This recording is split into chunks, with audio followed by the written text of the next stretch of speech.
வாழ்க்கையில வெற்றி அடையறதுக்கு நான் என்னவெல்லாமோ பண்றேன், என்னோட முழு முயற்சியையும் கொடுக்குறேன்.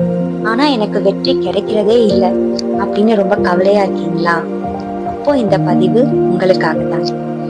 விவேகானந்தர் தன்னோட வாழ்க்கையில நடந்த நிகழ்வுகள் மூலமா வெற்றி அடையறதுக்கு 3 வரிகள் சொல்றாரு. அது என்னன்னு பார்க்கலாமா? வணக்கம் and welcome to story house. உங்ககிட்ட பேசிட்டு இருக்க நான் தரணி. முதலாவது, த புல்ஸ்ஐ ஃபோக்கஸ். ஒரு முறை விவேகானந்தர் ஆசிரமத்தில் இருந்தப்போ சில இளைஞர்கள் மரத்துல சில முட்டை ஓடுகளை கட்டி தொங்க விட்டு அதை குறிப்பார்த்து துப்பாக்கியால சுட முயற்சி பண்ணிட்டு இருக்காங்க. ஆனா ஒருத்தரால கூட சரியா அதை குறி வைக்க முடியல. இத பார்த்த விவேகானந்தர் அவங்க கிட்ட இருந்து துப்பாக்கிய வாங்கி தானே குறிப்பார்த்து ஒரே முயற்சியில இலக்கு எல்லாத்தையும் சரியா சுடுறாரு. இத பார்த்த அந்த இளைஞர்கள், சுவாமிஜி, இது எப்படி சாத்தியம்? நீங்க ஒரு துறவி, அப்படி இருக்க எப்படி இவ்வளவு கச்சிதமா குறி வச்சு சுடுறீங்க அப்படின்னு கேக்குறாங்க. அதற்கு விவேகானந்தர், நீங்க என்ன ஒரு வேலையை செஞ்சாலும் உங்களோட முழு கவனத்தையும் அதில் மட்டுமே செலுத்துங்கள். உங்கள் மனம் சிதறாமல் ஒருமுகமா இருக்கும்போது உங்களாலையும் முடியும் அப்படின்னு சொல்றாரு. இரண்டாவது, த பவர் ஆஃப் கான்சென்ட்ரேஷன். விவேகானந்தரோட சீடர் ஒருத்தர் ஒரு நாள் அவர்கிட்ட வந்து, சுவாமிஜி, நீங்க இவ்வளவு புத்தகங்கள் படிக்கிறீங்களே, உங்களால மட்டும் எப்படி எல்லாத்தையும் நினைவுல வச்சுக்க முடியுது அப்படின்னு கேட்க, அதற்கு விவேகானந்தர் எதுவுமே பதில் சொல்லாம மேஜை மீது இருந்த ஒரு பெரிய புத்தகத்தை எடுத்து சீடர்கிட்ட கொடுக்குறாரு. இன்னைக்கு நாள் முழுவதும் நீ இந்த புத்தகத்தை படிக்கிறதுலயே செலவிடு அப்படின்னு சொல்றாரு.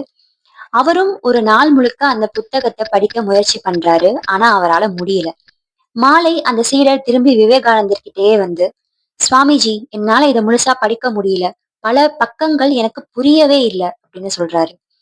புன்னகைத்த விவேகானந்தர், அப்படியா, இந்த புத்தகத்தை இப்போ என்கிட்ட கொடு அப்படின்னு சொல்லி அதுல இருக்க எல்லாத்தையுமே மனப்பாடமா சொல்றாரு. சீடர் ஆச்சரியமா எப்படின்னு கேட்க, புத்தகங்களை படிக்கிறது மட்டும் இல்ல, எந்த ஒரு செயல் செஞ்சாலும் நாம அந்த செயலை என்ன செய்யறோம், எப்படி செய்யறோம்னு ஒரு விழிப்புணர்வோட ஆழ்ந்த சிந்தனையும் ஒருமுகப்பட்ட மனமும் இருந்தால் அந்த செயலை செய்து முடிக்க முடியும் அப்படின்னு அவரோட சீடர்கிட்ட பதில் சொல்றாரு. மூன்றாவது, பெர்சிவரன்ஸ் ஓவர் டிஸ்ட்ராக்ஷன். ஒரு முறை ஆசிரமத்துல இருந்த விவேகானந்தரை பார்க்க ஒரு இளைஞன் ரொம்ப கவலையோட வரான். சுவாமிஜி, நான் என் வாழ்க்கையில எடுக்கும் எந்த ஒரு முயற்சியிலும் தொடர்ந்து தோல்வியே சந்திக்கிறேன். நான் எவ்வளவு கடினமா உழைச்சாலும் வெற்றி எனக்கு எட்டாக்கனியாவே இருக்கு. நான் என்ன செய்யணும்னு எனக்கு தெரியல. தயவு செய்து எனக்கு ஒரு வழி காட்டுங்கள் அப்படின்னு ரொம்ப வருத்தமா கேக்குறான். அவனை புன்னகையோட பார்த்த விவேகானந்தர், தம்பி, நான் உனக்கு பதில் சொல்றேன். ஆனா அதுக்கு முன்னாடி தயவு செஞ்சு இந்த நாயை அந்த பக்கம் கொஞ்ச தூரம் அழைச்சிட்டு போயிட்டு வர முடியுமா அப்படின்னு கேட்குறாரு. அந்த இளைஞனும் ரொம்ப மகிழ்ச்சியோட அந்த நாயை கயித்துல பிடிச்சி வெளியே அழைச்சிட்டு வரான்.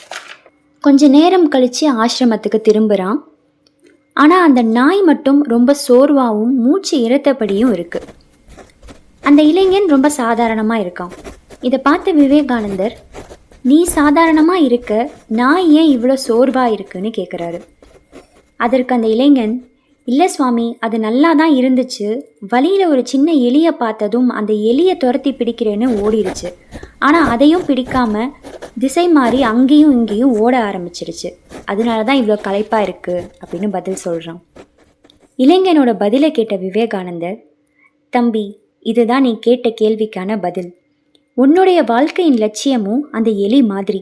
அந்த இலக்கை நோக்கி ஓடுறதுக்கு பதிலாக வழியில் வரும் தேவையில்லாத விஷயங்களை நோக்கி நீயும் உன்னோட கவனத்தை சிதற விடுற. உன்னுடைய கவனத்தை ஒருமுகப்படுத்தாமல் சக்தியை வீணடிக்கிற. எப்போ உன்னோட கவனத்தை சிதற விடாமல் லட்சியத்தின் மீது மட்டும் செலுத்துறியோ அப்போ உனக்கு வெற்றி தானாகவே தேடி வரும் அப்படின்னு விவேகானந்தர் சொல்கிறாரு. விவேகானந்தர் சொன்ன இந்த 3 வரிகள், முதலாவது, வாழ்க்கையின் இலக்கை சரியாக தேர்ந்தெடுத்து அதில் உங்கள் முழு கவனத்தையும் செலுத்துவது. இரண்டாவது, நாம் செய்ய வேண்டிய செயலை என்ன செய்கிறோம், எப்படி செய்கிறோம்னு ஒரு விழிப்புணர்வோடு கவனித்து செய்வது. மூன்றாவது, இலக்கிலிருந்து திசை திரும்பாமல் மனதை சிதறவிடாமல் குறிக்கோளில் உறுதியாக இருப்பது. இந்த 3ஐயும் சரிவர செய்தால் உங்கள் வாழ்க்கையிலும் வெற்றி கண்டிப்பாக கிடைக்கும். மீண்டும் இது போன்ற மற்றொரு நல்ல பதிவில் உங்களை சந்திக்கும் வரை உங்களிடமிருந்து விடைபெறும் நான் தரணி.